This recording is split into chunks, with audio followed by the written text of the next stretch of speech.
All right. Welcome back to JonesyCast. I'm Jonesy. This is the cast. Like and subscribe if you would like to subscribe. We're on relationship advice user J Pacheco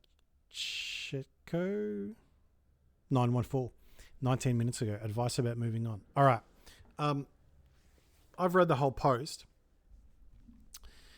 So for any other viewers, please click the link in the description.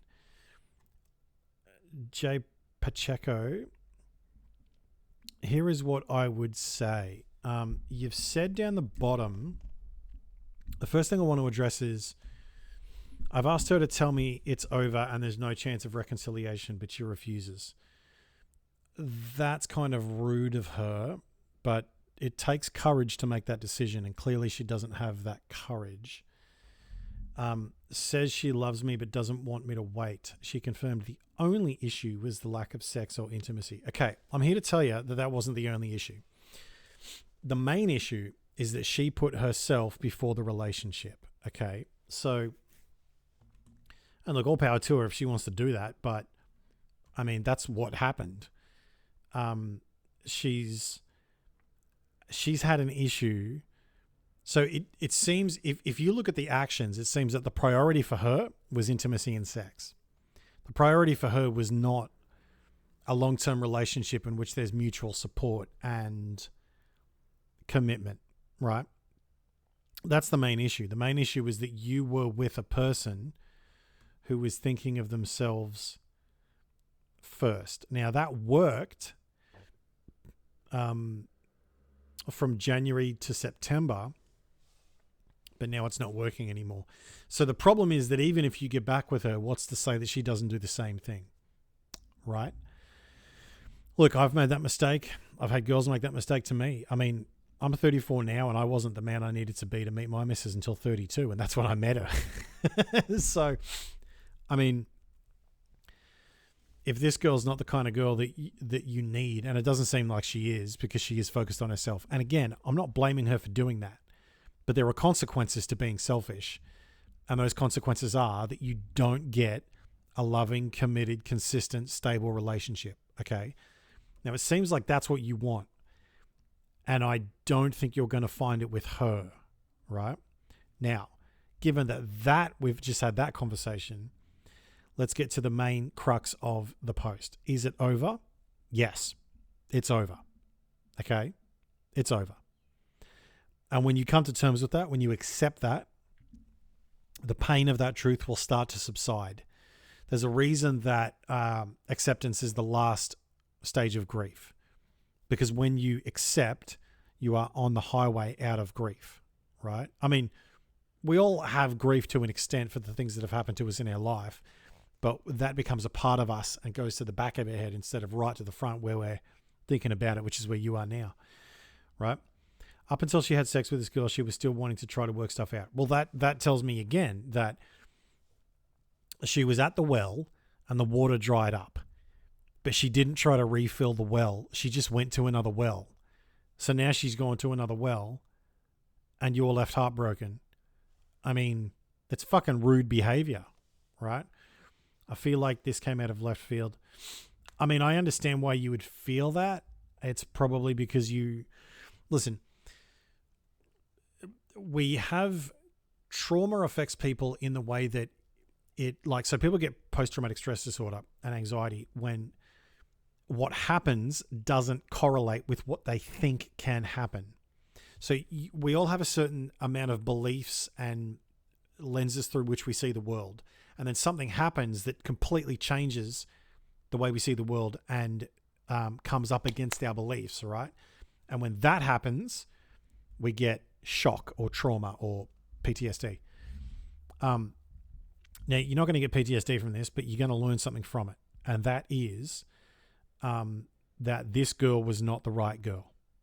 She was not the right girl. Now, there is the right girl out there for you. There is. But you have to become the person you need to be. Now, you haven't mentioned your gender, but you have mentioned lesbian bed death. So I'm going to assume you're a female. You need to become the person you need to be to get the woman that you want to have. Okay? I needed to become the man I needed to be to get the woman that I like having, and I have her now. But I have to maintain that man every single day, right? And it's hard work, but if you do it every day, it gets a bit easier.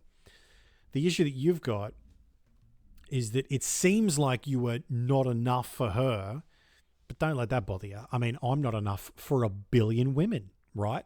That's fine. Or I'm too much for them. That's fine.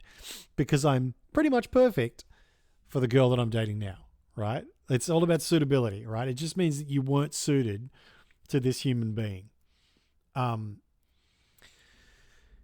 If I was in your position, I would move on mainly because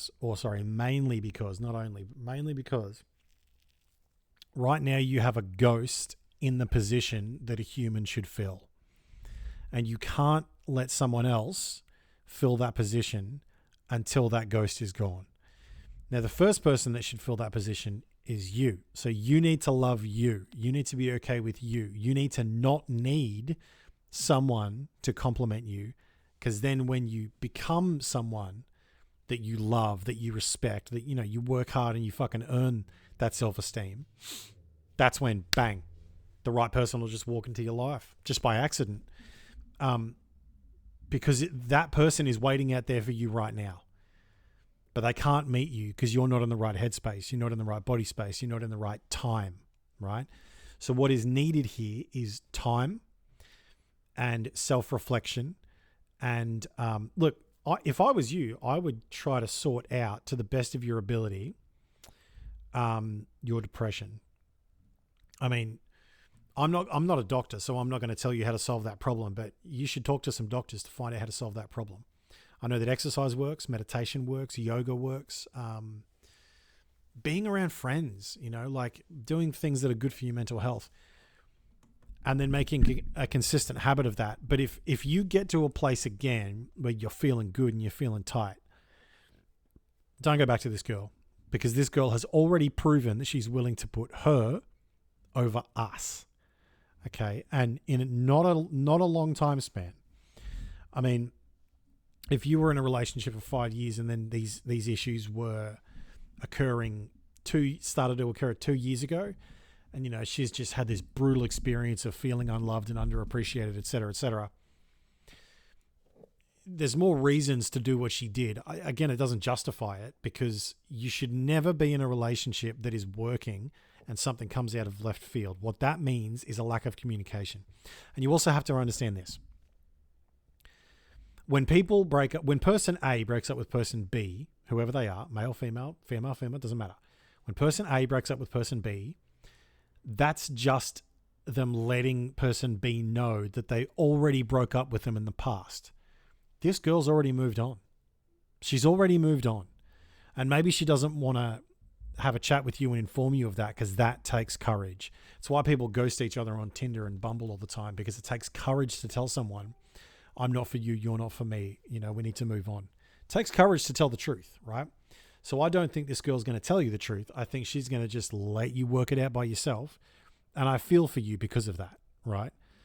But I'm here to tell you it's over, and you are well within your rights to be annoyed. But if I was in your position, I would forgive her and just keep on going. Just keep on moving. You know, build yourself up to the person that you can love and respect and look in the mirror, even while you deal with depression. I don't have depression, but I know what it is, right? It's fucking horrible. But you can still kick some goals. You could still win some games. You can still, you know, have successes with it. And you have to understand that failure is a component of success. So, look, it may seem that I've been rambling in this video. That's what it seems like to me. But I really hope this has helped. And I feel for you and I wish you the best. Good luck.